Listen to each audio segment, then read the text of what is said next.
سلمان باسط کی شاعری پڑھ کر ہر صاحب ذوق قاری کو لطف، تشفی اور مسرت کا احساس ہوتا ہے۔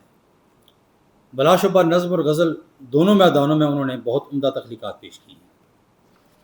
اگرچہ ایسی تخلیقات ہمیں اور بھی بہت سے معاصر شعراء کے یہاں پڑھنے کو مل جاتی ہیں، لیکن سلمان باسط کی شاعری پڑھ کر یہ اندازہ ہوتا ہے کہ وہ قدر مختلف یا کسی قدر انوکھی سی ہے۔ مختصر ترین لفظوں میں بیان کیا جائے تو ان کی شاعری کے امتیازات میں بنیادی قدر اشتراک یہی ہے کہ وہ ہماری حقیقی زندگی کے قریب تر ہیں، جبکہ ہماری بیشتر شاعری مجاز کی رعایت سے زیادہ تر آوارہ مزاجی کا شکار ہو جاتی ہے۔ اگر نظم کو سامنے رکھیں تو اس کی تخلیق میں سلمان باسط 80 اور 90 کی دہائی کے مقبول ٹرینڈ یعنی معمہ نگاری سے بظاہر دور رہے ہیں۔ ان کی نظم بوجھنے کے لیے نہیں بلکہ نارمل انداز میں پڑھ کر لطف لینے اور عملی زندگی میں اس سے استفادہ کرنے کے لیے ہے۔ وہ غیر منطقی تجرید سے بھی سوچا سمجھا فاصلہ رکھتے ہیں، تاہم ابہام کی تکنیک کا استعمال حسب ضرورت کر ہی لیتے ہیں، جس سے ان کی شاعری میں ایک گنا گہرائی اور قدر وسعت کا سا احساس پیدا ہو جاتا ہے۔ غزل کی بات کی جائے تو وہ کلاسیکی در و بست کے ایک حد تک ہی قائل ہیں۔ ان کے ہاں بڑی شاعری کا التباس پیدا کرنے کے لیے مکفہ اور مسجع مصرے دکھائی نہیں دیتے، نہ ہی ان کے ہاں بھاری بھرکم الفاظ پر مشتمل دوہری اور تیرھی تراکیبی اضافت ملتی ہیں۔ وہ 70 کی دہائی کی لسانی توڑ پھوڑ اور 80 کی دہائی کے ملی اور تلمیحی رومانس سے بھی دامن بچا کے نکلے ہیں۔ دوسری جانب سلمان باسط نے جین زی کی تخلیق کردہ تعجل اور رد عمل کی شاعری سے بھی فاصلہ رکھنا تھا۔ گویا جن اصولوں کی بنیاد پر انہوں نے غزل اور نظم کی عمارت کھڑی کی وہ انطباق میں کوئی آسان نہیں تھے۔ پھر یہ جسارت ہمارے یہاں انتقادی قبولیت کے لیے مروج معیارات سے بھی ہٹ کے تھی۔ پھر بھی سلمان باسط اس تنی ہوئی رسی پر چلنے کی آزمائش میں پورے اترے ہیں، بلکہ اپنے رنگ میں نہ صرف اپنی بلکہ میری اور آپ کی بات بھی کرنے میں کامیاب رہے ہیں۔ یہ کامیابی اس لحاظ سے اور بھی قابل قدر ہے کہ سلمان باسط نے اظہار میں بعض ان منطقوں کو بھی چھوا ہے جن سے لکھنے والے عموماً لا علم رہتے ہیں یا انہیں اہمیت نہیں دیتے۔ چنانچہ مواد کی سطح پر بھی سلمان باسط نے کچھ نہ کچھ انفرادیت کا تاثر قائم کر دیا ہے۔ مواد کی بات چھڑ گئی ہے تو آئیے دیکھتے ہیں سلمان باسط کے اظہار کا ہیتا کیا ہے۔ دراصل انہیں معاصر صورت حالات پر کچھ تحفظات ہیں جنہیں انہوں نے اپنی شاعری کی مدد سے ایکسپلور بلکہ ایکسپوز کیا ہے۔ کچھ تحفظات انہی کی زبانی سنیے۔ ادبی حوالے سے فرماتے ہیں، شاعری نقش نگاری ہی نہیں ہے باسط،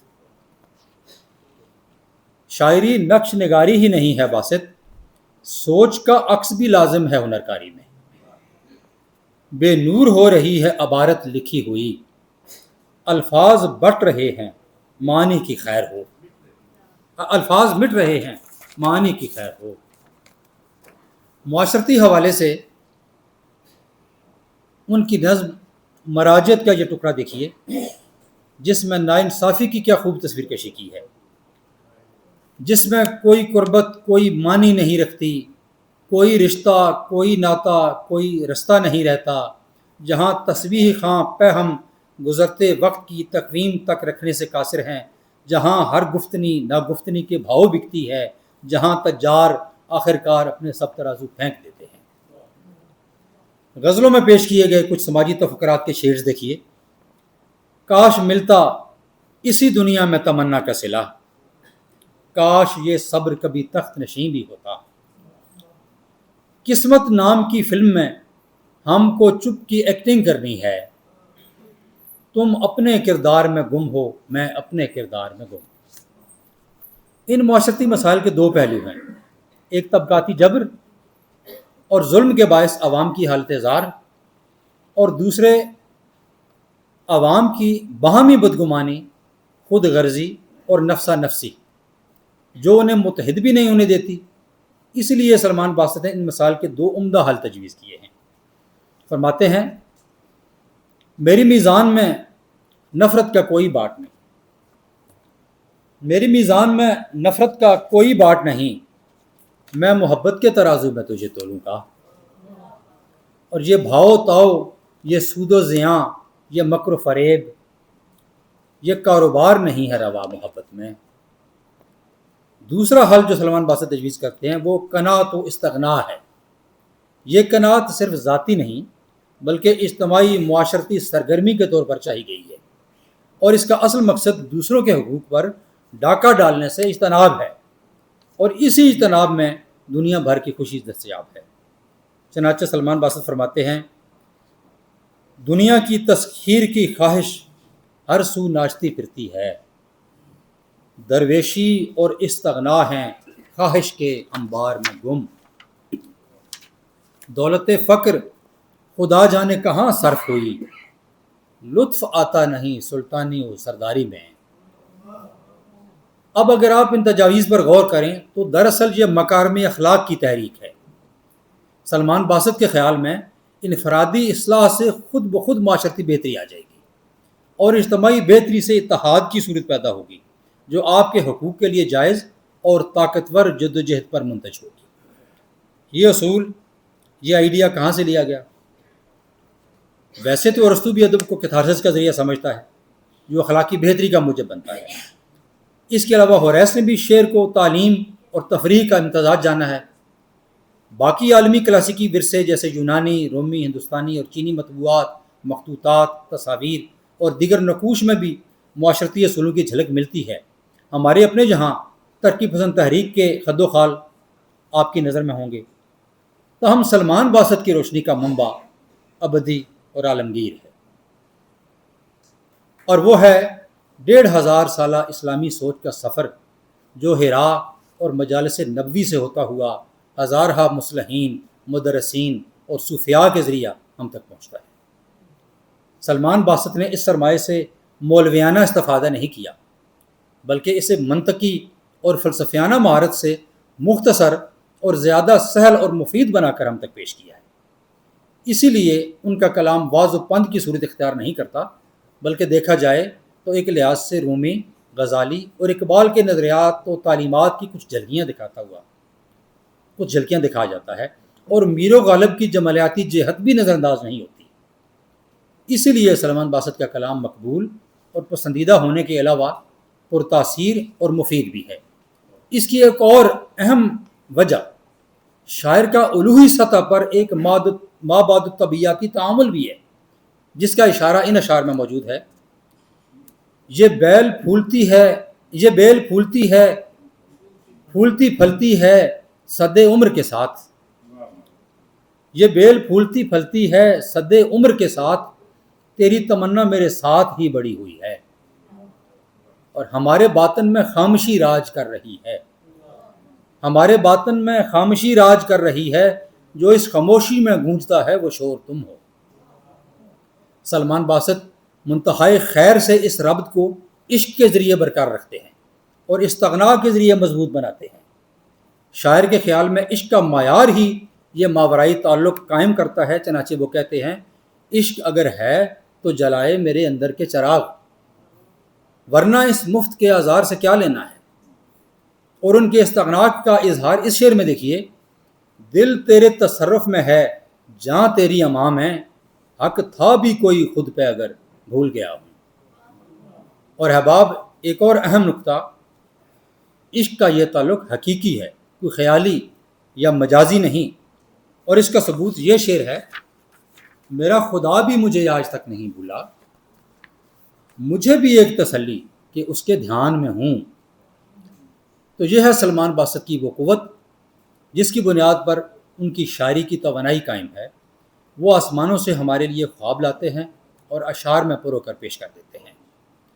میں نکرہ چراتا ہوں شب چاد ہم سے، پھر سب کو دکھاتا ہوں گہے آب گہے خواب، آنکھ اور تخیل کی کمائی ہے یہ باسط، محنت سے کماتا ہوں گہے آب گہے خواب۔ ان اشعار میں لفظ آب کی جو ممکنہ صورتیں ہیں ان پر غور کیا جائے تو تفہیم کی کئی اور سطحوں تک بھی رسائی مل سکتی ہے۔ یہ صلاحیت سلمان باسط کے اس شعر سے بھی خوب آشکار ہوتی ہے۔ سوار وقت کے رتھ پر ہوں اور سفر میں ہوں، سوار وقت کے رتھ پر ہوں اور سفر میں ہوں، کبھی زمان سے باہر کبھی مکان میں ہوں۔ آخر میں یہ بات بھی بتاتا چلوں کہ شاعر خود بھی اپنے اس عالی منصب سے بے خبر نہیں، اسے اپنی اس رسائی کا ادراک ہے، اسی لیے کہتا ہے کہ ہم ایسے معجزے اپنی نظر میں رکھتے ہیں کہ ماورائے خبر بھی خبر میں رکھتے ہیں، لیکن یہ الگ بات کہ وہ پھر بھی ان عجز و انکسار پر قناعت کرتے ہیں اور کہیں بھی یہ محسوس نہیں ہونے دیتے کہ وہ جز 20 از پیغمبری کے امین و حامل ہیں۔ اب ہم آتے ہیں ان کی غزل کے اس رنگ کی جانب جس کا تعلق شاعر یا اس کے قاری کی ذاتی اور نجی زندگی سے ہے۔ شاعری میں ذاتی اور نجی مشمولات عموماً علامتی یا تمثیلی انداز میں پیش کیے جاتے ہیں یا ان کی عکاسی کے لیے کوئی اور صورت نکالی جاتی ہے۔ یہ وہ مقامات ہیں جہاں شاعر کا ہنر آشکار ہوتا جاتا ہے، یعنی کہ ایک بات بتانی ہے، ایک چھپانی ہے۔ سلمان ان مقامات سے بھی کامرانی کے ساتھ گزرے ہیں۔ انہوں نے تغزل کو بھی حسب ضرورت رستہ دیا ہے، جہاں ضروری سمجھا ثنائے اور بدائے کا خوبصورت استعمال بھی کیا ہے، اور کہیں کہیں مجاز کے بھی ایسے ایسے کمالات دکھائے ہیں کہ جی خوش ہو جاتا ہے۔ تو والد سے بچتے ہوئے میں صرف چند ملے جلے اشعار پیش کر دیتا ہوں۔ کچھ دیر تو ہوا سے میری دوستی رہی، کچھ دیر تو ہوا سے میری دوستی رہی، پھر وہ صبح خرام مجھے یاد آ گیا۔ زمین و آسماں ملے مگر دو لب نہیں ہلے، زمین و آسماں ملے مگر دو لب نہیں ہلے، کلام کیا کریں جنہیں تیرا سکوت کھا گیا۔ اور بنا لیا ہے جو رشتہ تو کوئی نام بھی دے، ادا کیے ہوئے لفظوں کو احترام بھی دے، ہم سے توقیر ملی اس کو جہاں میں، ورنہ اب جو ہے عشق کبھی کار زیاں ہوتا تھا۔ معزز حاضرین، اب ریشم میں شامل شاعری اور کئی پہلوؤں سے بھی قابل توجہ ہے، لیکن یہ مختصر مضمون مزید تجزیات کا متحمل نہیں ہو سکتا، اس لیے کچھ آپ پر بھی چھوڑتے ہوئے میں سلمان باسط کی ایک نظم یہ میں ہوں کہ کچھ سطور کے ساتھ اجازت چاہوں گا۔ نظم یہ میں ہوں، اس کا ایک بند ملاحظہ فرمائیے۔ جو ایک ہفتے سے سرد برفیلی شال اڑے، اداسیوں میں گھلے ہوئے بادلوں کی بے چاپ آہٹوں میں، شفق کے رنگوں میں خود کو کیموفلاج کرتا، بسنتی چولی کی اوٹ میں شاخ دل پہ اگتے گلاب کی زردیاں چھپائے، کٹور بے مہر دھوپ کی یخ بستگی میں ٹھٹھرا، تمہارے آنگن میں آ بسا ہے، تمہیں خبر ہے کہ یہ دسمبر نہیں ہے، میں ہوں۔ بہت شکریہ۔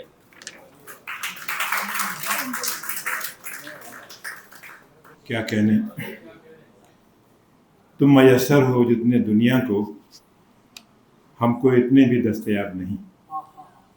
سلمان باسط کا شعر ہے، اور رحمان حفیظ نے بہت ہی شاندار مضمون یہاں ہمیں سنایا، جس نہایت عمدہ طریق سے انہوں نے ابریشم کا جائزہ لیا۔ میں سمجھتا ہوں کہ یہ بہت ہی کمال ہے، اور یہ انہی کا حصہ ہے کہ انہوں نے ابریشم کے تمام موضوعات کو اپنے مضمون میں سمیٹنے کی پوری کوشش کی۔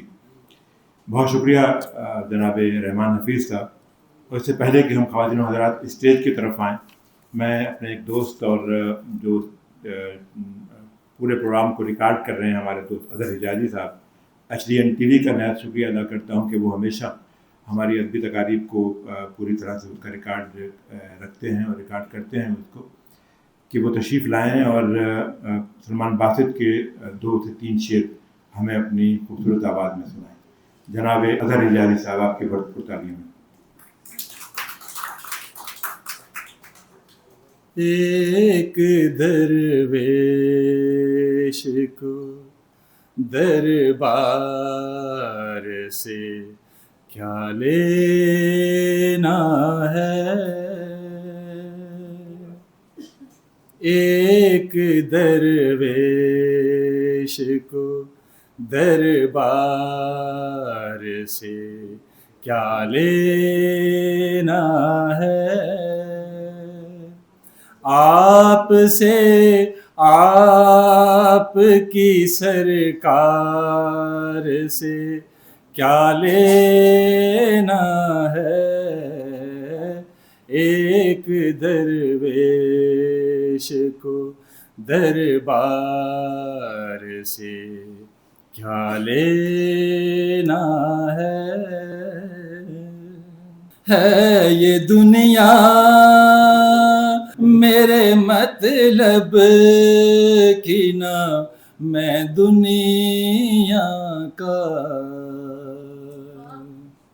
ہے یہ دنیا میرے مطلب کی نہ میں دنیا کا میں نے اس گرمی بازار سے کیا لینا ہے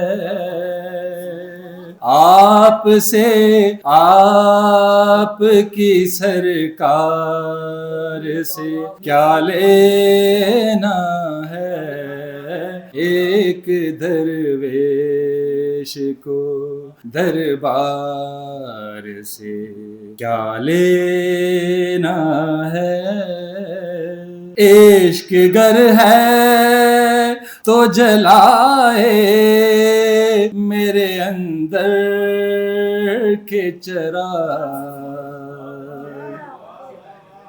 عشق گر ہے تو جلائے میرے اندر کے چراغ ورنہ اس مفت کے آزار سے کیا لینا ہے آپ سے آپ کی سرکار سے کیا لینا ہے ایک درویش کو دربار سے کیا لینا ہے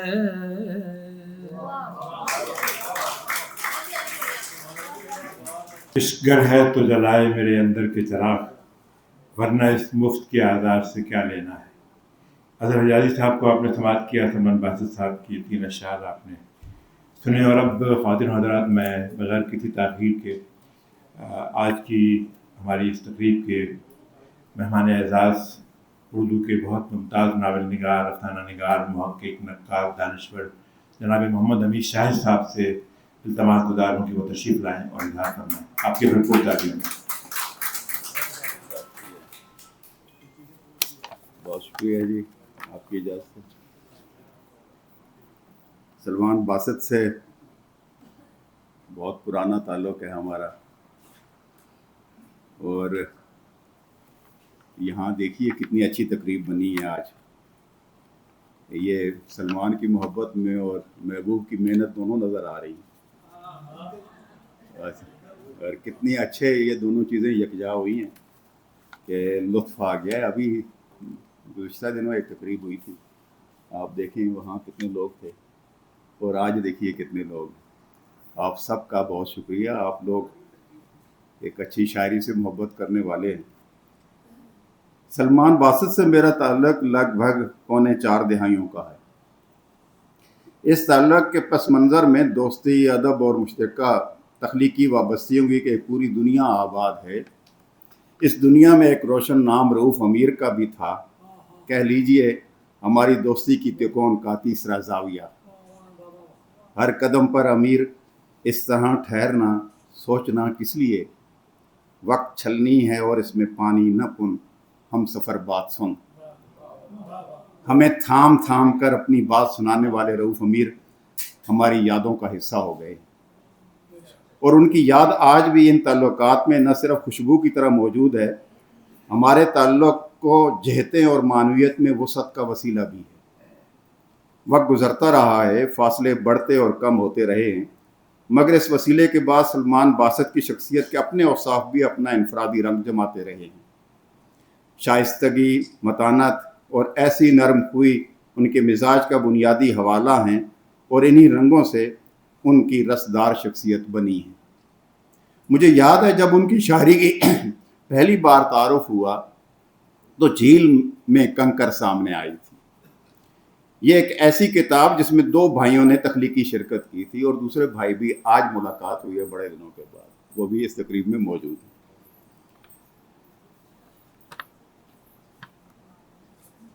بعد میں ان کی خاموشی اور ملک سے دور جا کر اپنی ترجیحات بدل لینے سے ہم نے شاید یہی سوچا تھا یا یہ نہیں سوچا ہوگا کہ یہ آدھی کتاب والا شاعر ایک دن اپنی شاعرانہ شخصیت کی طرف لوٹے گا اور ابریشم جیسا مکمل شعری مجموعہ لے آئے گا۔ ایسا گمان باندھنے کا سبب یہ رہا ہوگا کہ سلمان باسط محض شاعر نہیں، خاکہ نگار بھی ہیں، مترجم بھی، اور یادوں کو تخلیقی متن میں ڈھالنے والے نثر نگار بھی۔ کئی برس پہلے خاکی کی اشاعت سے مجھے یوں لگا تھا جیسے نثر ان کی ترجیحات میں اوپر ہو گئی ہے۔ حال ہی میں ان کی کتاب ناسٹلجیا نے اس خیال کو اور پختہ کیا۔ یہ وہ جادوئی نثر والی کتاب ہے جس نے واضح کر دیا تھا کہ ان کے لیے ماضی محض گزرا ہوا وقت نہیں ہے، بلکہ ایک زندہ تجربہ ہے جو حال میں سانس لیتا ہے۔ خیر، اب ان کی شاعری کا مجموعہ آیا ہے تو مجھے لگا وہی نثر والا وصف ان کی شاعری میں بھی منتقل ہوا ہے۔ اس اعتبار سے ابریشم کو ناسٹلجیا کا شعری تسلسل بھی کہا جا سکتا ہے۔